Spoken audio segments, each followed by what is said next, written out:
এই হুন জেনে দেখবি লোক সংখ্যা বেশি হেনে জামা ইটা দাম জায়গা বিটা দাম জায়গা বিটা দাম জায়গা থামগুলোর দাম জায়গা বুঝছস?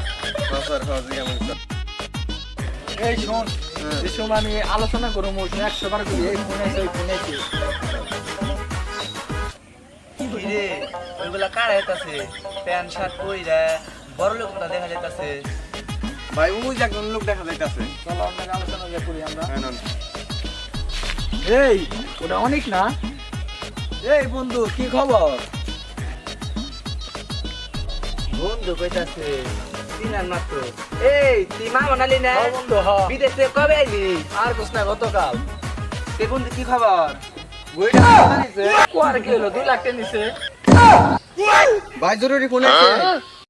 কোন ডাই 2 লাখ টাকার ডাল। নাম কস না কে? আইফোন কেরা ফোন দিছে? রাশিয়ার প্রেসিডেন্ট। এই খেতে অনেক দিন পর বন্ধু না জন্য কথা কই নই। কি কস? রাশিয়ার প্রেসিডেন্ট ফোন দিছে তাও ধরলি না। বন্ধু তুই তো মেলা বড় লোক হয়ে গেছিস গা। বন্ধু কল তো দেয় যেমন ইন্ডিয়া থেকে কল দেয় পাকিস্তান থেকে কল দেয় আর ওর বাংলাদেশ থেকে কল দেয় ধরা কি সময় আছে? ভাই নেপালের প্রেসিডেন্ট ফোন দিছে। এতো দিদি হ্যাঁ হ্যালো কি চা খাবে না নেপাল আইতে হইব না এখন আইতে পারো না বাংলাদেশে আছি ফোন রাখেন কি জানি কবে যাচ্ছিল রাকিব মিয়া আরে ভাই রাকিব মিয়া না তো অনেক মিয়া। ও ওই যে ইন্ডিয়ার এক মন্ত্রী রাকিব মিয়ার নাম অন্যকে পরিচয় তো দেখা রাকিব মনে হয়। সব নাই বন্ধু তো মেলা বড় লোক হয়ে গেছে। বন্ধু তুই এনে প্যান্টে মাটি পড়ে গেছে। ভাই এই কিন্তু উনি কত নিছে? এই, তুই সবসময় নাই কথা কর সেটা আবার কোয়ার লাগে রে ইন্ডিয়া থেকে নিয়েছি 15-20 লাখ নিছে। এই তনে কি করছে নাই 10 রাখ। আচ্ছা বন্ধু বিদেশ তুই কি কাজ করস? বিদেশ তো আমার অনেক কাজ সবথেকে বড় কাজ হলো টক জগ। আচ্ছা বন্ধু টক জগ এটার মানে কি? টকজকের মানে হলো বিদেশি কুত্তা পালে, কুত্তার গোসল করায় আর গু ফালায়। হেই তুই বেশি কথা কর তোর কি কইছি এখানে কইতে তোর কইতে কইছি আমি পোটিটিং করি। হ বন্ধু আমি বিদেশে মেশে কাছে শুনছি এই কাজটা বলে অনেক ভালো। আচ্ছা বন্ধু আমার কি বিদেশ নেওয়া যায় না? ছোটখাটো তো ব্যবসা আমি করি না আর দালালি আমি করি না তুই যখন বন্ধু মানুষ কইছ এটা আমি ভেবে দেখতে পারি। আর বিদেশে গেলে বেশি টাকা তো লাগে না 14-15 লাখ টাকা লাগে। হাই হাই এত টাকা? হ্যাঁ আরে বন্ধু তুই তার এমনি মানুষের ওই কাজ করবি না তুই কাজ করবি বলে নেতা ঘর নাকি নেতা ঘর বইয়া চা পান খাবি কল খাবি ইস্তিতে বইয়া থাকবি।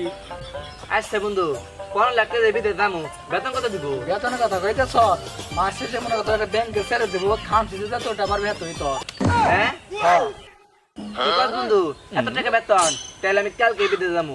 আমি 14-15 লাখ টাকা দিয়ে দিবেন আমার তুই কালকে বিদেশ যাওয়ার তাহলে বন্ধু শুন ওই 14-15 লাখ টাকা ছড়ার মতো আমার কাছে সময় নাই ওটা আমার লোক আছে ওর কাছে দিস আর ওর পাশে দোকানে 5,000 টাকা দিয়ে শুধু চা খেস। চা পান খেয়ে এত টাকা দিয়ে গেল। এত চা পান খেতে সময় এখন নাই। এবার তুই আসতো তোমার টিহা দেন আগে। কারণ আল্লাহ আমার নিশ্চয় মানে থেকে গেল ওইটি। আল্লাহ আমার টিয়া আমার সব নিয়ে গেল। ফোনটা তো ধরতেছে না। আল্লাহ বিদেশ যাবো আর কোটি কোটি টাকা কামাবো। ও আল্লাহ আমার নিশ্চয় মানে থেকে গেল। আল্লাহ ওই মামুন আলে আছে না, মামুন আলে আমার 14 লাখ টাকা নিয়ে গেছে গা। ওনার ফোন টোন ধরতেছে না। কি কয় আমার তো বিষয় না। এই যে দেখেন ফোন টোন ধরছে, আপনি ফোন দিয়ে দেখেন। আমি নাটক করে 15 লাখ টাকা দিলাম। আপনি ফোন কারণ দেখি আমার নিশ্চয় মানে থেকে গেল গা। হাতলা হাতে তো ফোন বন্ধ। দেখেন আর ফোন দিয়ে দিই হাতে তো ফোন বন্ধ না রে বিষয় হইতেছে না। আর ফোন দিয়ে দিই আবার বন্ধ করতেছে। ওই খেলা সত্যি গেল গা।